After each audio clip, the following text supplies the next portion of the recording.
오늘 본문의 말씀은 10명의 문둥병자를 예수님께서 고쳐주신 사건입니다. 그런데 한 사람만이 그 은혜에 감사하며 돌아오게 됩니다. 오늘 말씀의 첫 번째는 은혜를 입은 10사람입니다. 여러분, 지금도 그렇지만요, 나병 환자들 일반 사람들과 어울려 살 수가 없습니다. 그래서 아마도 이 사마리아와 갈릴리 사이에서 이들이 살고 있었다라는 것은 그 동네에서 쫓겨나온 이 모든 병자들이 모여 살고 있었던 동네라는 것을 우리는 볼 수가 있습니다.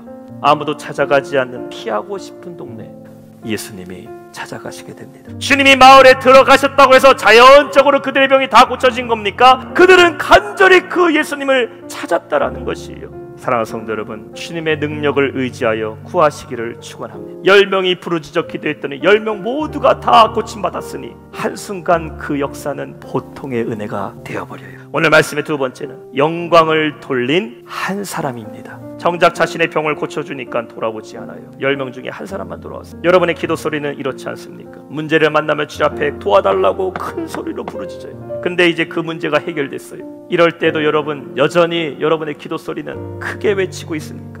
여러분의 기도가 응답돼야 될 이유가 무엇이에요? 하나님의 영광을 위해서 우리는 하나님으로부터 복을 받아야 될 줄 믿습니다. 저와 여러분이 구원받아야 될 이유가 무엇입니까? 하나님의 영광을 위해서 주님께서 우리에게 구원을 베풀어 주셨음을 믿으시기 바랍니다. 단순히 병 고침받은 9명에게 예수님 감사하다라는 그 얘기 들으려고 기다리신 거 아닙니다. 하나님의 영광을 위해서 고쳤다라는 것을 알기 원했다라는 것이에요. 나의 삶이 하나님의 영광이 될 때 하나님께서 우리의 삶을 그의 영광으로 채워주실 줄 믿습니다. 말씀의 세 번째, 구원받은 한 사람입니다.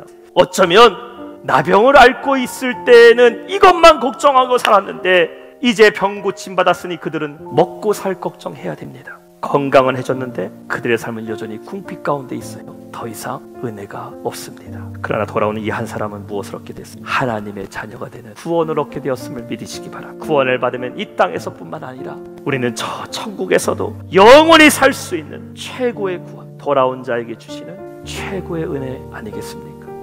단순히 인생의 문제 하나 해결받는 것으로 끝나버리는 것이 아니라 영원한 구원의 기쁨을 회복해야 될 줄로 믿습니다.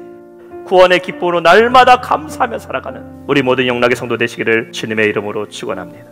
그들이 돌아오게 됐다면 문둥병으로 고침받는 것보다 훨씬 더 중요하고 반드시 고쳐야 되는 그 영혼의 병을 고쳐받을 수 있었을 텐데 삶의 문제만 해결됐다고 끝난 건 아닙니다. 주님께 돌아와야 돼요. 여러분의 모든 삶이 하나님의 은혜임을 깨달아야 됩니다.